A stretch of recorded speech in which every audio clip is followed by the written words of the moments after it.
Segona jornada intensa d'aquest Milo, aquest Congrés d'Intel·ligència Artificial que estem fent aquí al Principat d'Andorra i estem orgullosos de la participació, sobretot durant la jornada d'ahir, on va haver-hi molt intercanvi d'informació entre els congressistes, entre inversors. Per tant, està donant molt bons resultats i en aquest sentit molt contents d'aquesta primera edició. Avui ens espera l'última jornada, una jornada també intensa, amb moltes ponències, amb moltes conferències.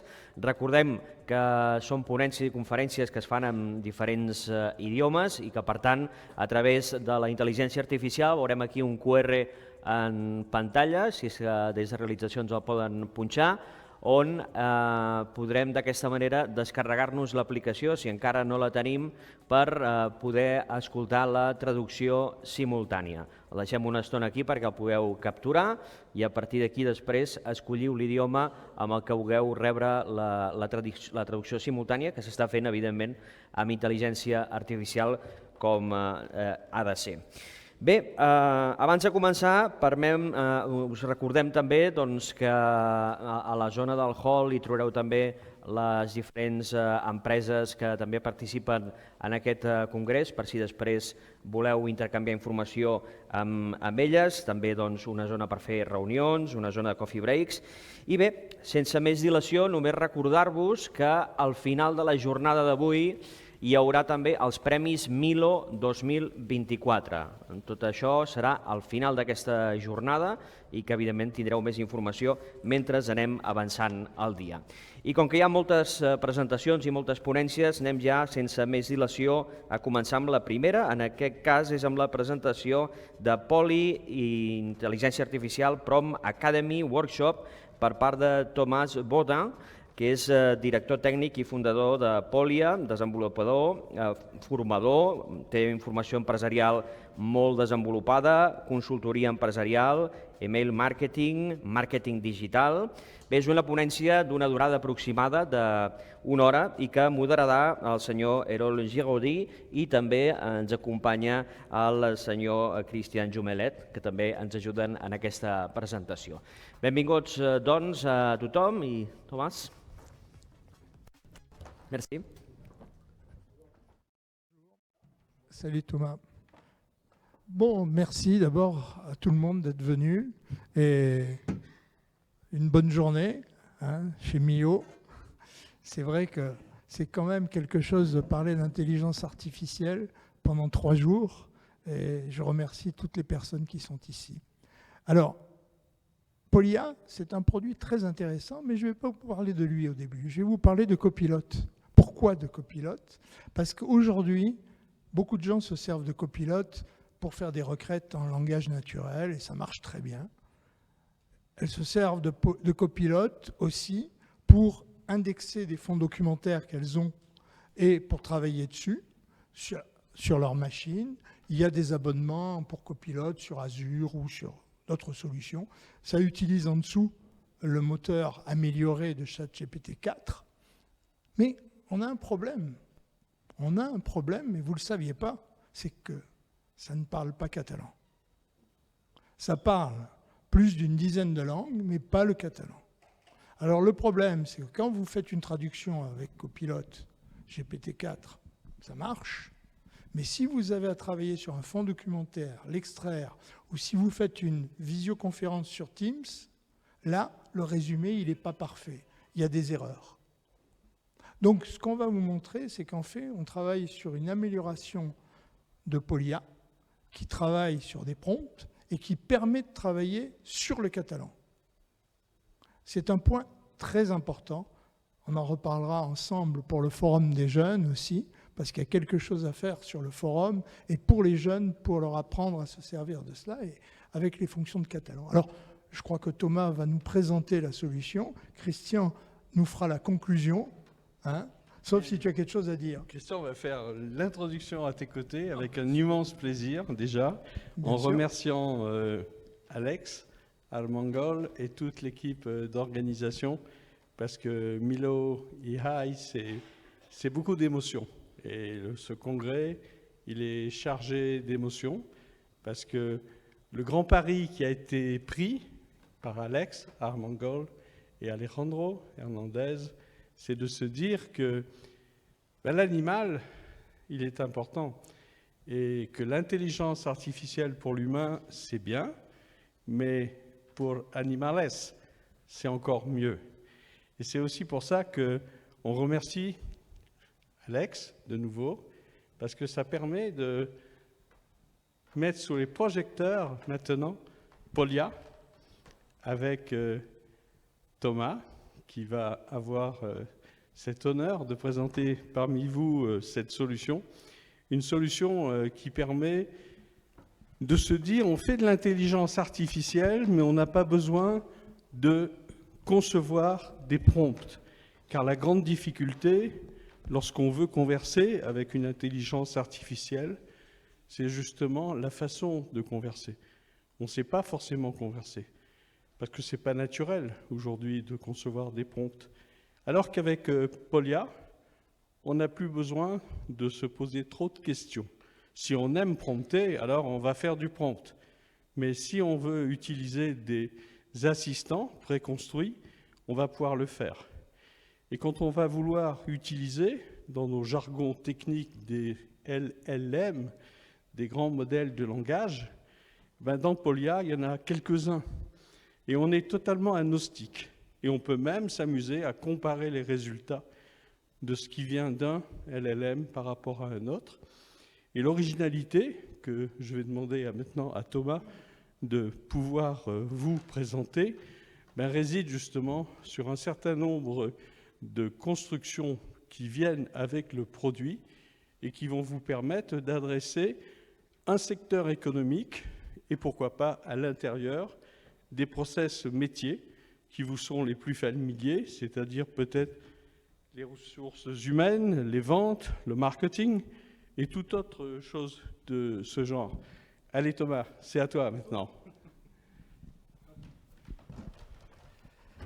Rebonjour à tous, merci d'être là. Alors désolé, ça se passe en français. Je vous rassure, une partie des vidéos à présentation sont en catalan. Du coup, voilà, vous pouvez aussi pas avoir besoin de faire l'effort de traduction. Alors, pour vous présenter Polia, c'est un outil à la base pour utiliser facilement l'intelligence artificielle. À mon niveau, voilà, moi je n'y connaissais pas grand-chose. Comme beaucoup, ChatGPT, créer des prompts, créer des GPT, c'était pas mon métier. Et je me suis dit, j'ai créé une application pour pouvoir l'utiliser plus facilement et après le partager au plus de gens possible. Hop. Alors, pourquoi Polia aujourd'hui ? En tant qu'utilisateur, on a une première problématique au niveau de l'IA, c'est qu'il y a plusieurs intelligences artificielles. GPT, Gemini, Llama, voilà, je pense que vous en connaissez beaucoup. Et la question, c'est on se dit, on utilise laquelle, à quel moment, et surtout, est-ce qu'on prend à chaque fois un abonnement sur chacune de ces IA, et ça commence un petit peu à faire cher à la fin du mois. Deuxième souci, c'est de savoir créer des prompts. Si tout le monde sait ce que c'est un prompt, en fait, créer une requête, puisque la qualité de la réponse de l'IA va dépendre de la qualité du prompt, tout simplement. Donc, on a intégré ça à Polia, des prompts clés en main. Et un autre point qui est très important et qui revenait souvent dans un petit peu nos enquêtes, c'est est-ce que l'IA aujourd'hui, ce qu'elle nous dit, est-ce que c'est juste ? Voilà, on parlait beaucoup d'hallucinations, de réponses qui étaient fausses. Donc ce qu'on a voulu faire à Polia, c'est de mettre en place, je vous montrerai, un système de vérification des résultats entre intelligence artificielle. Voilà, c'est quelques applications. Alors, l'interface ressemble à ça. Donc là, c'est une image. Après, je vais vous montrer plus en détail. On a essayé de le... Hop. C'est un laser, ça, non ? Non. Oui, c'est bon. Je crois que je l'ai vu. De reprendre un petit peu l'architecture qu'on retrouve sur ChatGPT, avec un espace de messages, et à côté, pour gérer les conversations et gérer la bibliothèque de prompts. Hop. Alors, première des choses, comment arriver à définir comment on veut utiliser l'intelligence artificielle. Voilà. On l'a classifié en plusieurs niveaux, gratuite, économique, performante, connectée au web et création d'images et analyse d'images. Et l'utilisateur va pouvoir aller configurer pour l'IA performante, je vais prendre GPT-4 ou Mistral AI, pour l'IA économique, GPT 3.5, enfin, voilà. On a une partie configuration et ça permet à l'utilisateur de se dire, en fonction de mon besoin, en fonction de la qualité des réponses que je veux apporter, je vais prendre plus une IA économique ou performante. et pas m'amuser à aller prendre Mistral AI 3.5 ou Llama 7.8. Voilà, je le dis un peu comme ça, mais beaucoup d'utilisateurs novices ne connaissent pas. Le deuxième point de Polia, on a mis en place une gestion des conversations. Alors là, j'ai mis en catalan volontairement. Hop, si ça veut bien se lancer. Non, oui.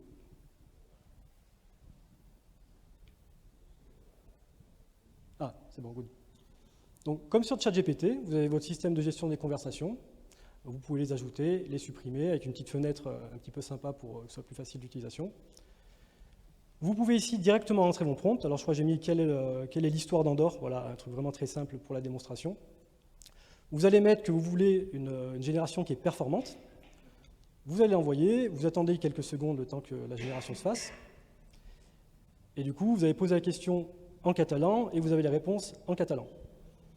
Voilà, ça marche plutôt bien. Donc c'est bien du catalan, je ne me suis pas trompé, on peut vérifier. Deuxième niveau, la bibliothèque de prompts. Comme je disais aujourd'hui, la difficulté, c'est de créer des prompts. On a mis en place, hop, une petite bibliothèque, clé en main. Voilà, qui est par secteur d'activité. Alors ici, sur le côté, vous avez le prompt qui a été écrit, que vous avez juste à compléter. Vous pouvez faire une sélection par thématique. Voilà, avocat, chargé d'affaires. Donc c'est une bibliothèque qu'on améliore au fur et à mesure. Donc c'est pas mal de travail.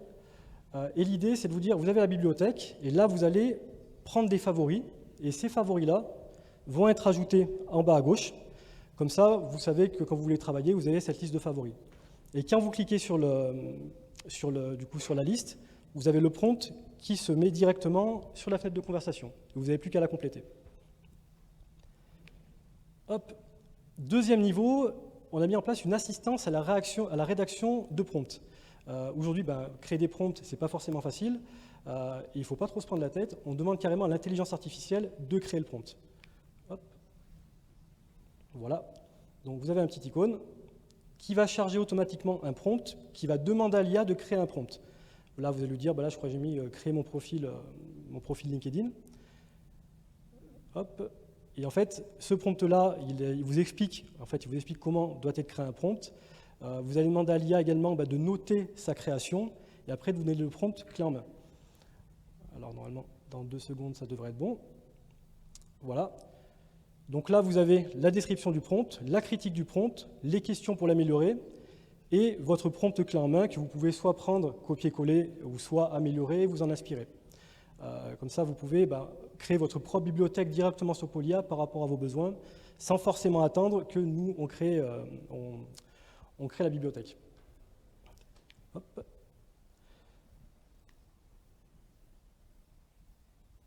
Ça, voilà. Donc, on a mis plusieurs niveaux d'utilisation. On a un niveau de prompt clé en main, mais aussi un niveau de combinaison de prompts. Aujourd'hui, si vous voulez atteindre, par exemple, un objectif précis, plutôt que de vous dire, je vais créer un prompt complexe, je vais créer des séquences de prompts. Pour vous montrer comment ça fonctionne. Donc là, c'est les prompts. Là, c'est les combinaisons de prompts. Vous avez des thématiques. Alors, j'ai pris, je crois, le cas de la thématique de l'entrepreneuriat, enfin de l'activité de service. Hop, une liste apparaît. Et voilà, par exemple, vous êtes un entrepreneur et vous voulez vous voulez créer une offre parfaite aujourd'hui. Et pour créer une offre, il y a des étapes à suivre. Et ça va être, par exemple, première étape, trouver des idées de business, trouver mon positionnement, définir ma promesse marketing. Donc voilà, c'est une suite logique de prompts qui amène sur un objectif. Et sur le même système qu'avant, vous avez directement l'importation des prompts dans la petite fenêtre de discussion. Et voilà, la petite case à cocher à côté, c'est pour dire, voilà, ça je l'ai fait, je peux passer à la suite. Voilà, hop. Je vous parlais tout à l'heure de système de vérification croisée entre IA. Donc, pour vous montrer, alors là, je crois que j'ai pris un prompt, la recette de l'escudella. Je crois que c'est une recette de chez vous. Je ne connais pas la recette. Et j'ai demandé en fait à ChatGPT de me donner la recette. Donc voilà, j'ai la recette de ce plat. Et là, avec le petit bouton à côté, en rouge, je vais demander à une autre IA de vérifier les réponses que m'a donné ChatGPT. Par exemple, j'ai demandé à Mistral de vérifier si la recette qu'il m'a donnée, elle est bonne. Et vous voyez, le prompt, il apparaît automatiquement. Vous envoyez, vous chargez, Vous attendez quelques secondes. Et 1, et 2, et 3, voilà. Et du coup, Mistral AI va vérifier la réponse de ChatGPT, et là, il va vous dire si c'est cohérent, si c'est bon, s'il y a des choses à rajouter. Donc là, j'ai pris le cas d'une recette un petit peu pour l'exemple, pour simplifier, mais vous pouvez faire ça pour absolument tous les sujets. Donc ça permet des fois soit de compléter ce qu'a dit l'IA précédente, soit de voir les erreurs qu'elle a pu donner. On a rajouté aussi ce qu'on appelle les listes de cas d'usage. Donc pour ceux qui connaissent, c'est les GPT sur ChatGPT. C'est surtout en fait pour donner une idée de tout ce qu'on peut faire avec l'IA. Donc vous avez le niveau de prompt, de combinaison de prompt et d'assistants comme vous trouvez sur la bibliothèque de GPT. Donc là, je crois que j'ai pris pour la démonstration un exemple pour les vétérinaires, donc tout ce qu'on peut faire pour les vétérinaires par rapport à l'IA. Je crois que j'ai pris un autre exemple sur la partie entrepreneur de mémoire. Voilà. Et voilà, par exemple, si vous voulez de l'aide pour créer un business plan, vous avez votre GPT qui est intégré, qui va vous parler directement en catalan ou en d'autres langues pour vous aider à créer votre business plan. Donc on n'est plus sur de la création de prompts, mais de l'échange avec un assistant. Et voilà, j'ai pris l'exemple, pareil, vous envoyez le texte, hop. On a également intégré de l'analyse d'image. Donc là, on revient plus sur la partie Milo AI. Vous pouvez aller chercher une image. Donc là, vous allez sélectionner analyse d'image. Donc ça va prendre le ChatGPT Vision. Vous allez importer une photo. Donc j'ai pris l'image l'image d'un chien. Hop. Et en gros, sur le prompt que j'ai envoyé, alors là, j'ai un peu de mal à le traduire, vous m'en voulez pas, mais c'est de dire, voilà, qu'est-ce que tu vois sur le comportement de l'animal, décris-moi un petit peu cette image. Et ça peut être, par exemple, voilà, quand on a un chien qui est un chien ou autre chose, un chat, qui n'est pas forcément très bien, on peut prendre une photo et demander à l'IA, qu'est-ce que tu vois sur son attitude, son comportement, pour m'aider un petit peu à décrypter tout ça. Donc comme ça, vous aurez des conseils par rapport à vos animaux de compagnie, si vous en avez. On est encore en développement, mais on a commencé à mettre en place un modèle de prix. Il y a une période d'essai pour les personnes qui veulent se connecter, essayer, nous faire des retours, parce qu'on on crée cette application par rapport aux besoins des utilisateurs. Et questions-réponses, je crois que j'étais bon au niveau du temps. C'est bon? C'est terminé. Vous voulez rajouter quelque chose, Erol? Oui, j'avais vu, tu avais fait une démonstration où il y avait des pavés, différents pavés pour avoir les différents métiers. J'avais été frappé du fait du juridique, c'était très simple d'accès. Et il y a un accès par iconographie qui est très dynamique et très simple. Ce que j'ai retenu avant tout, c'est la simplicité d'usage. Voilà. Alors le multilangue, bon, on l'a vu comme ça, mais en fait, tu pratiques combien de langues? Là, aujourd'hui, il y a le français, l'anglais, l'espagnol, le catalan et l'arabe. Mais on peut rajouter l'allemand, enfin, tout ce qui est au besoin. Ok, merci. Christian? Est-ce que dans l'assistance, il y a des personnes qui avaient des questions à poser par rapport à ce qu'elles ont vu? Peut-être Emmanuel?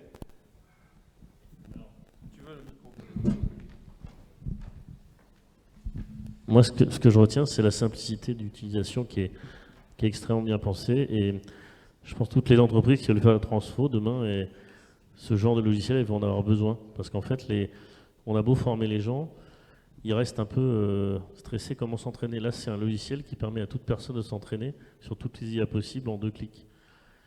Moi, ça me scotche vraiment. Je tenais à le dire, c'est une vraie bonne idée, quoi. Voilà. J'ai trouvé ça effectivement bluffant. Donc, c'est efficace, rapide, et c'est, je pense, la meilleure approche transversale pour apprendre des LLM, parce qu'elle est effectivement articulée. Qu'est-ce qui se passe le jour où Mistral et les autres vous bloquent pour accéder? Qu'est-ce qui se passe quand vous, pour une raison quelconque, des acteurs comme Mistral ou ChatGPT considèrent que Polia est devenu trop fort, et quand on passe par Polia, on n'y accède plus? Bonne question. C'est une excellente question. Pour moi, c'est dans 3 ans. Hein. Que, soit Polia n'en représente pas grand-chose, et tant mieux. Pour l'instant, ça sert à la formation. C'est le cas aujourd'hui. Mais en fait, vous revendez les dizaines de millions d'euros d'investissement. Si votre price model est 3,50 € par mois, pourquoi voulez-vous que j'aille payer 35 € par mois chez ChatGPT 4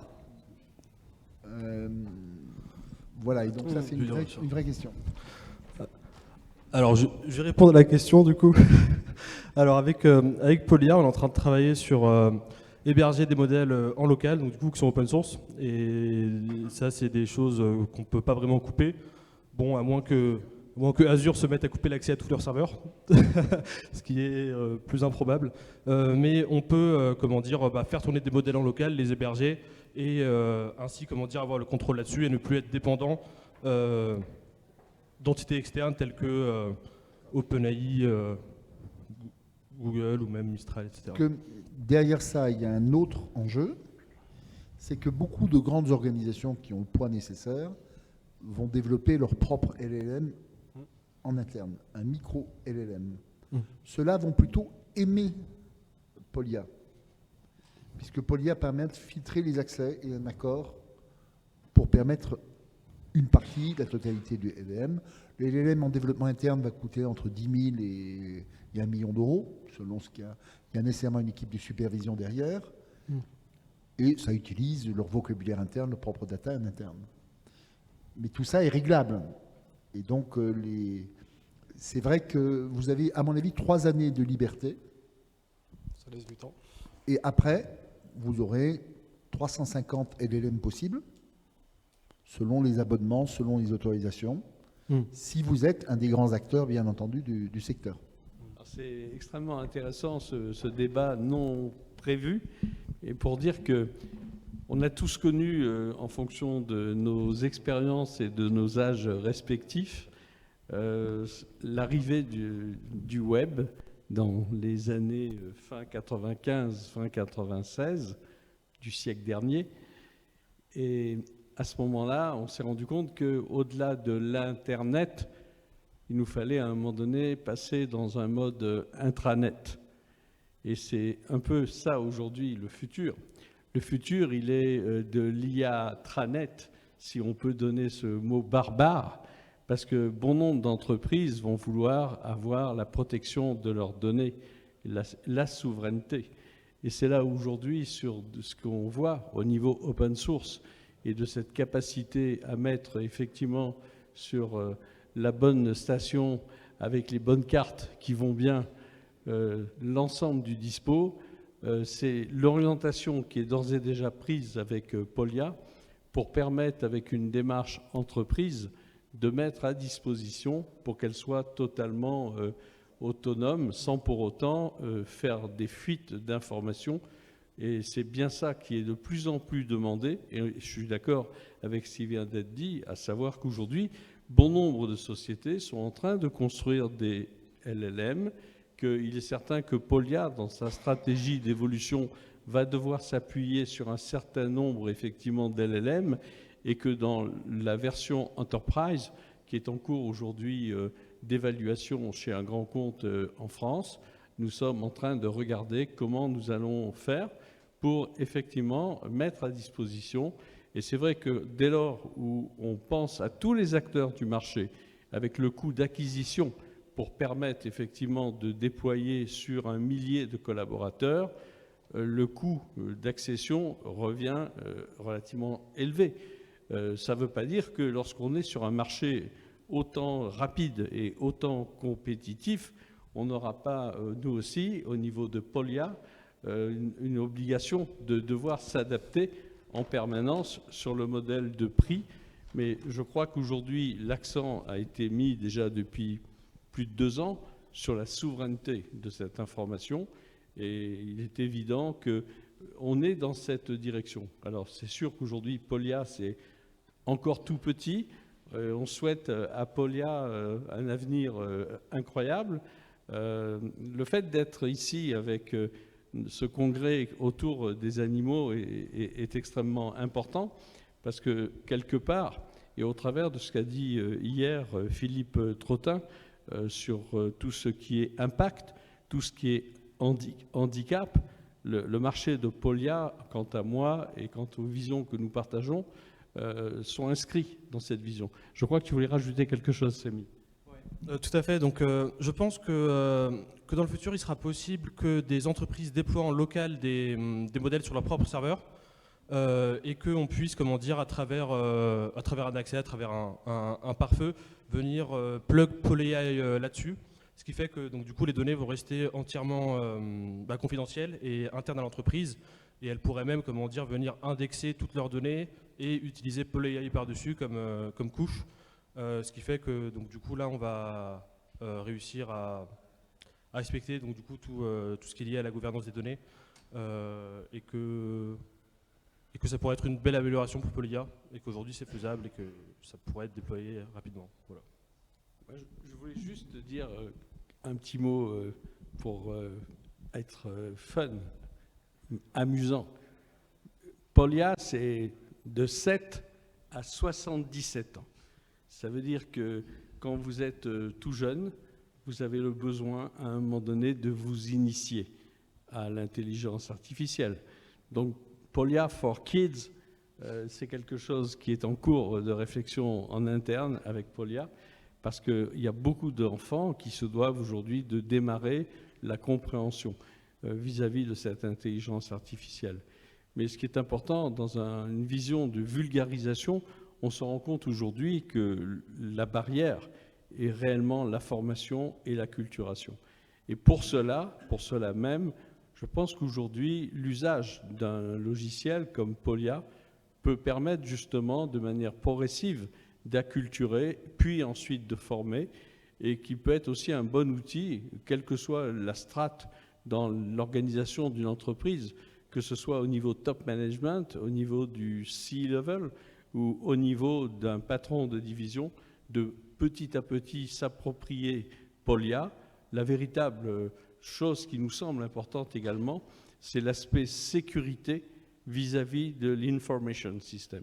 Lorsqu'on est une entreprise, une large enterprise, on ne laisse pas comme ça n'importe quel produit venir chatouiller les moustaches du lion, celui qui gère la data. Donc on est obligé de faire attention et c'est aussi dans ces réflexions qu'aujourd'hui nous travaillons pour regarder la partie interopérabilité entre Polia, parce que ça c'est un point crucial et sur lequel nous sommes d'ores et déjà au travail. Peut-être je te laisse la parole. Merci, mais je crois qu'on a, on a largement exploré toutes les possibilités de Polia. On en explore d'autres sur la sécurité et tous ces systèmes. Mais je crois qu'il y a quelqu'un qui veut poser une question dans la salle. Je vois Alex qui lève la main. Ah, Eric. Premier tour, je vais m'excuser pour mon français, je vais faire l'effort. J'ai vu votre présentation, donc votre produit, ça ressemble beaucoup à le produit de ChatGPT. La différence avec ChatGPT, votre produit, c'est que vous donnez sur l'utilisateur une recette de dates de prompts. On a vu que OpenAI, il veut que son produit va vers là. Comment vous allez améliorer votre produit pour être meilleur que ChatGPT? Finalement, OpenAI est une compagnie très grosse et avec beaucoup d'argent. Comment vous allez grossir votre compagnie ou votre produit pour être meilleur que ChatGPT? Merci pour la question, je vais y répondre. C'est vrai que c'est une réflexion qui est, puisque le produit est tout neuf encore. Effectivement, alors ChatGPT, on ne peut pas les concurrencer, c'est pas possible, ils sont beaucoup trop gros, encore en tout cas aujourd'hui. L'idée plutôt de Polia, c'est de dire on peut accéder à plusieurs intelligences artificielles. Et juste déjà sur ça, c'est déjà un bon travail. Et après, toute la direction qu'on va donner, c'est plus sur l'approche métier. Soit sur les prompts, sur les combinaisons, sur les assistances, sur la vérification, toutes les petites comme ça options qu'on peut rajouter, que ne propose pas encore ChatGPT, peut-être qu'ils le feront. Mais voilà, aujourd'hui c'est plus avoir une vision globale de l'écosystème des intelligences artificielles et d'arriver à poser une couche au-dessus de tout ce qui se passe autour. Mais vous prenez l'exemple d'OpenAI, de ChatGPT, Mistral, ils vont être amenés à faire comme ChatGPT. Voilà, il y a une grosse concurrence entre toutes les IA. Comme l'a dit Jean-Martin, il y a de plus en plus d'IA qui vont arriver. Donc voilà, on va essayer de faire en tout cas notre place par rapport à ce positionnement multi-IA et services. Tout à fait. Et en fait, on n'est pas vraiment, comment dire, sur le marché de la concurrence avec ces gros acteurs comme OpenAI, etc. Nous, ce qu'on fait, en fait, c'est qu'on prend ces modèles-là et puis on rajoute une couche par-dessus qui va nous permettre de les utiliser plus efficacement. Mais à chaque fois qu'ils vont sortir des mises à jour, et en fait, on va partir de ces mises à jour-là. Donc, on va toujours être, comment dire, au moins au même niveau qu'eux. Et puis ensuite, on va venir rajouter une couche par-dessus. Et on peut faire ça sur n'importe quel modèle. C'est-à-dire que si on a Claude qui vient sortir une version plus performante ou un autre modèle, et on peut aussi les utiliser et venir rajouter la couche PolyIA là-dessus qui permet d'augmenter l'efficacité de la conversation qu'on va avoir avec ces modèles-là, car tout est dans la qualité et dans l'art de rédiger les prompts, et PolyIA est un outil incroyable pour permettre de faciliter l'accès à cet art. D'accord. À mon avis, dans les prochains mois, jours, les prompts vont partir, ils vont être pas assez importants comme là. On a vu, par exemple, ChatGPT il a ajouté une fonctionnalité qui améliore les prompts pour créer des images. Je vois sur Dali, par exemple. Je crois que justement, la fonctionnalité que vous avez pour améliorer les prompts des utilisateurs, c'est très bon. Et en parlant de la version d'entreprise, de les compagnies, comment vous avez pensé pour sécuriser l'information qu'ils vont vous poser sur la question que vous avez, les questions qui vont les utilisateurs faire sur votre produit. Par exemple, ChatGPT, il y a ChatGPT Plus, le team il est sécurisé par les compagnies et l'entreprise qui est sécurisée par les compagnies. Vous allez avoir un produit différentiel pour sécuriser l'information de la compagnie ou non?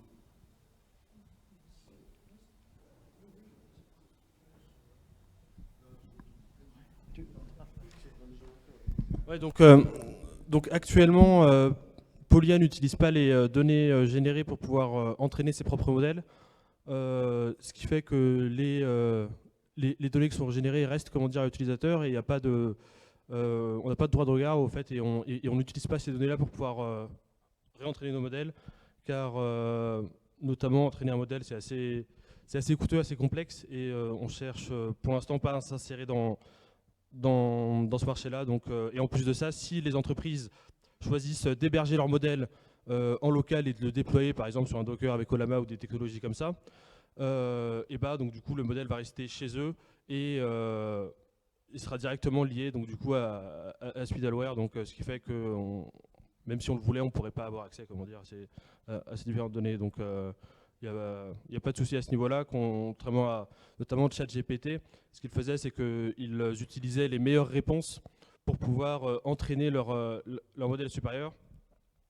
Et donc du coup, il y a un énorme travail au niveau de la sélection des réponses pour déterminer celles qui sont de qualité et celles qui ne le sont pas. C'est un énorme process manuel, car on peut pas... Enfin, si on veut améliorer par exemple GPT-4, il ne faut pas vraiment l'entraîner sur des données de GPT-4, il faudrait l'entraîner sur des données supérieures, donc des données qui sont améliorées. Et c'est là notamment que je pense que le prompt ne va pas vraiment être amené à disparaître, notamment, comment dire, quand on fait des prompts multi-step, au fait, où on vient combiner différentes étapes, à chaque fois en rebondissant, comment dire, sur l'information précédente. Ça va être des processus qui vont être complexes et qu'on ne peut pas facilement, comment dire, automatiser, comme un peu ce qu'ils font sur la génération d'images, où on voit qu'ils modifient le prompt pour un peu l'améliorer. Car on est quand même limité en termes de... Enfin, quand on génère une image, en général, il n'y a pas plusieurs étapes complexes avec l'une qui va dépendre de l'autre, etc. C'est plus une description élaborée qui est bien faite. Mais je pense que le prompting sera toujours quelque chose d'utile et d'efficace pour pouvoir utiliser ces agents. Après, aujourd'hui, il y a des générateurs de prompts, notamment moi, c'est ce que j'utilise. Et dans le futur, on aura, comment dire, des agents qu'on va pouvoir déployer, qui vont être spécialisés sur des tâches. Et aujourd'hui, il est déjà possible de pouvoir créer dynamiquement ces prompts pour ces agents-là, pour pouvoir les entraîner sur différentes tâches. Mais en effet, les modèles d'IA sont meilleurs pour générer des prompts que nous sommes nous-mêmes. Donc en général, quand on demande à un modèle d'IA de générer un prompt, pour lui-même. On va avoir des performances qui vont être meilleures que si nous on essaie de le faire. Donc il faut toujours passer par une étape d'augmentation, mais l'étape initiale où on initialise, restera toujours nécessaire. Une question sur l'entreprise elle-même. Comment vous voyez l'évolution dans les 2 ans? Quel est votre sentiment? Donc là, vous êtes un couple solide, vous avez une dizaine de personnes autour de vous, donc c'est vraiment déjà une structure de pointe dans l'interopérabilité des LLM, puisque le cœur du métier, c'est ne pas créer de LLM, mais les rendre plus accessibles. Et en vous écoutant, bon, la question initiale, en fait, elle est réglée. Demain, vous allez pouvoir acheter ChatGPT avec quelques avantages en passant par Polia. Vous aurez la version gratuite et si vous voulez plus et que vous avez confiance dans Polia, au lieu d'acheter ça dans ChatGPT, vous allez l'acheter dans Polia. Et donc là, votre question est réglée puisque vous serez un magasin de vente de LLM, mais dans lequel on a beaucoup de choses gratuites. Et vous pouvez aussi avoir le tableau de comparaison des prix des LLM avec les impacts. On sait par exemple que Lighton, je ne l'ai pas vu apparaître dans votre liste de LLM. Vous l'avez intégré, Lighton, ou pas du tout? Non, je crois pas qu'il était intégré. En tout cas, Lighton a aujourd'hui une offre qui est en construction avec Orange Business Service.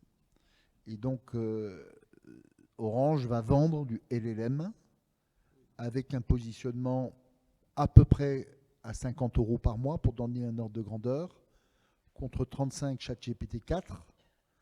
Mais vous avez plein de problèmes de tokens, de limites d'utilisation qui sont derrière tout ça.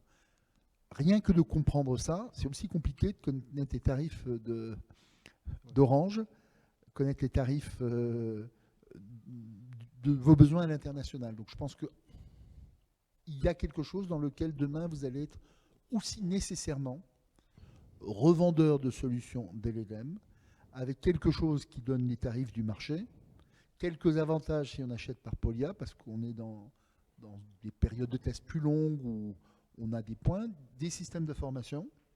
Et ma question, c'est à quelle vitesse vous voyez la croissance de votre entreprise? Et qu'est-ce que vous voulez faire avec Andorre, à part faire un test avec mon voisin sur la jeunesse d'Andorre, oui, parce que c'est du catalan? Tout à fait. Alors, actuellement, il y a... Au niveau des coûts, c'est un peu plus complexe que ce que ça en a l'air, car quand on passe par l'API, on va payer pour chaque requête. Et c'est pas un abonnement fixe, c'est même quand on regarde sur ChatGPT, les abonnements à prix fixe qu'on a, par exemple sur la version Plus, on est limité à 40 messages toutes les 3 heures, parce que si on se met à envoyer 1000 messages par heure, donc du coup tout de suite on va dépasser... Vous mangez vos chiffres incroyablement vite, oui. Tout à fait. Et donc du coup, tant qu'on utilise des modèles qui sont servis par ces différents acteurs, on va avoir des coûts variables qui vont dépendre du nombre de requêtes qu'on fait. Mais à partir du moment où on va commencer à déployer nos modèles sur nos serveurs, là on va avoir des coûts fixes de serveurs qui vont permettre d'avoir une meilleure prévision financière, de pouvoir un peu mieux contrôler les coûts.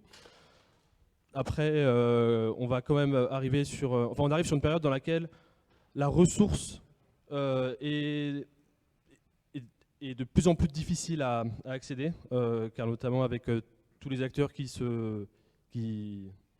s'arrachent les GPU auprès des peu de fournisseurs qu'on a actuellement, il est de plus en plus difficile de pouvoir s'en procurer. Donc il vous faut des GPU d'NVIDIA? Actuellement, c'est ceux qui font les GPU les plus performants sur le marché en termes de puissance et consommation. Votre centre de gravité à Aix-en-Provence, c'est ça? Il est où? Comment? Votre centre de gravité actuel? Aix. Un des dirigeants de NVIDIA, qui pesait 500 millions d'euros de fortune et qui en pèse 2,5 milliards 2 ans après, vit, parce que sa maman y vit, à moins de 45 minutes d'Aix-en-Provence. Tout à fait. Et sinon, au niveau du futur de Polia, je pense qu'il serait possible, notamment des collaborations avec des entreprises, de pouvoir prendre des modèles open source ou même prendre des modèles de GPT et les fine-tune sur ces données de l'entreprise. Donc, ce qui fait qu'on pourrait l'adapter à un certain style de rédaction ou à une certaine charte, que les entreprises ont dans leur rédaction de courrier. Et on pourrait ainsi créer un modèle qui va coller, avec... Donc, combien de personnes l'année prochaine? C'est quoi votre objectif l'année prochaine? Là, il faudra poser C'est quoi la question. Alors, je vais répondre effectivement pour l'équipe Polia. Aujourd'hui, la vision de Polia est la suivante, c'est qu'on se rend compte que nous sommes à la naissance de cette hype sur l'intelligence artificielle et qu'il y a beaucoup d'acteurs, bien évidemment, il y a beaucoup d'offreurs également, et puis les demandes vont continuer de croître. Ça veut dire que pour répondre à cela, et ça a été la mission originale de Polia, c'est de répondre à une problématique liée à l'acculturation. Parce qu'on se rend compte qu'effectivement aujourd'hui, il faut acculturer. Et nous avons ici, dans cette audience, des personnes dont c'est le métier de faire de l'acculturation, de la formation. Et on se rend compte encore bien plus que lorsque nous sommes en phase d'acculturation, eh ben, il y a toujours un peu de peur, un peu de réticence. Et au travers, je dirais, d'une solution comme Polia, on peut faire baisser cette tension, faire baisser cette peur, parce qu'on se rend compte rapidement que l'outillage, si on peut l'appeler ainsi, comme un tools, car c'est quelque part un tools, ça va nous permettre effectivement petit à petit de s'approprier l'intelligence artificielle pour répondre à des peines qu'on a identifiées dans l'entreprise, et on saura rapidement dire que pour tel process de l'entreprise, on va pouvoir augmenter la performance de ce process en le réingénérant. Ça veut dire qu'aujourd'hui, même si l'équipe Polia n'est pas importante, mais performante, nous sommes un peu moins de 5 personnes à travailler sur le projet Polia. L'ambition, bien évidemment, comme toute jeune société, est grande, parce qu'on se rend compte qu'il y a un grand marché à servir, et au travers de ce que nous faisons ensemble, Polia et Guild4AI, eh ben, nous allons commencer maintenant à adresser le marché bien sûr francophone en priorité, même si Polia parle beaucoup de langues, et tant mieux. On sera bien évidemment relayé par des représentants du Guild4AI qui sont déjà assez nombreux et dans plus de 40 pays qui représentent Guild4AI, même si c'est une structure également encore toute jeune. Mais les réseaux que nous avons et que nous pilotons sont relativement importants, ce qui va nous permettre d'aller effectivement vers qui et vers quel type de persona. Nous allons aller vers effectivement des personas qui sont du B2C, mais restons quelque peu réfléchis. Le C, il est quand même dans l'entreprise. Donc ça veut dire qu'on va aller bien sûr sur des entreprises. Et notre modèle est vraiment dans le B2B. Et il est certain que pour permettre petit à petit de fonctionner avec de nombreuses entreprises, il nous faut travailler aussi bien au niveau du top management qu'au niveau de l'employé de manière générale.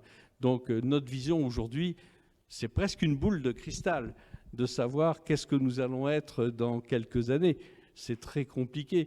J'ai envie de dire qu'au travers, par exemple, et on remercie ici Errol Giraudy de pouvoir représenter Guild4AI et Polia en Andorre, c'est fantastique parce que nous sommes dans un beau pays, un pays qui connaît la paix depuis tellement d'années, qui se préoccupe aujourd'hui de mettre en place une vraie stratégie d'intelligence artificielle et pour laquelle, si nous pouvons modestement contribuer à la mise en place de cette stratégie aux côtés de la Principauté d'Andorre, nous serons très fiers de pouvoir vous apporter ce genre de solution, surtout que nous avons peut-être cette particularité pour l'instant, c'est que nous parlons aussi le catalan. Et dans la version suivante, nous pourrons lui parler à Polia, et Polia saura nous écouter, et Polia saura vous restituer les informations que vous cherchez, et pour vous permettre aussi, petit à petit, de conduire des expériences, que ce soit au niveau de la partie école, de la partie université, mais aussi au niveau d'entreprises significatives en Principauté d'Andorre. En tout cas, c'est un peu notre mission, notre vision. Nous sommes tout petits aujourd'hui. Nous nous rendons compte que face à nous, le marché est grand, que nous avons d'immenses acteurs qui sont déjà sur ce marché, mais nous sommes dans une démarche de start-upers, quel que soit l'âge qui nous différencie les uns les autres. Nous avons toutes sortes d'âges dans notre petite structure Et le plus jeune qui est à ma gauche est mon ami Samy, qui est patron de l'innovation dans Guild4AI. Thomas est un peu plus âgé et quant à Erol, qui est à ma droite, est également un peu plus âgé. En tout cas, nous vous remercions pour votre attention et j'espère que nous aurons l'occasion de faire de bons business ensemble en Principauté d'Andorre. Merci beaucoup.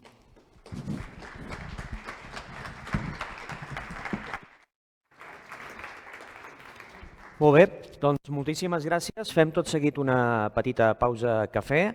A les 11:15 tornem aquí amb un debat sota el títol Els 3 eixos del canvi digital en educació amb intel·ligència artificial generativa. 11:15 aquí.